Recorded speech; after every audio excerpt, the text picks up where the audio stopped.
இன்றைக்கி செவ்வாய்க்கிழமைன்றதுனால டானு 8 மணிக்கெலாம் முழிப்பு வந்துருச்சு. வாசத்தடித்து கோலம் போட்டுட்டு வீட்டுக்குள்ளே வந்தால் என் பொண்ணு பார்த்திங்கன்னா சேர்லேயே உட்காந்து தூங்கிட்டுருக்காங்க. திடீர்னு பயந்துட்டேன், யாரா இது திருடுங்கிட்ட வந்து பெட்ஷீட்குள்ளே மறைஞ்சிருக்காரோன்ட்டு. அப்புறம் என் பொண்ணை சமாதானப்படுத்தி தூங்க வச்சாச்சு. இன்றைக்கி மதியானம் லஞ்ச் பார்த்திங்கன்னா வித்தியாசமான ஆம்லேட்டுங்க, மட்டி ஆம்லேட்டு. ரொம்ப சிம்பிள் ரெசிபி தான், சூப்பராக இருந்துச்சு. நீங்களும் ட்ரை பண்ணி பாருங்கள். மட்டி வந்து குறைன்னு அரைச்சிட்டு கொஞ்சோண்டு சீரகத்தூள், 2 முட்டையை உடச்சி ஊற்றிட்டு ஒரு 2 வெங்காயம் போட்டுட்டு பச்சை மிளகா 2 கிள்ளி போட்டுட்டு நார்மல் ஆம்லேட் மாதிரியே போட்டு நல்லா வேக வச்சு எடுத்திங்கன்னா சூப்பரான மட்டி ஆம்லேட் ரெடிங்க.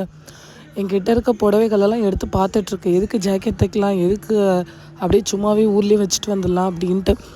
ஈவினிங் போல் அப்படியே கொஞ்சம் பூ பறிச்சிட்டு ஒரு ஸ்ட்ராங்காக காஃபியும் எங்கள் ஊர் சூப்பர் ரோஸ் மில்க்கு பால்கோவா அப்படின்ட்டு என்னோடய பிரதர் வாங்கிட்டு வந்திருந்தார்.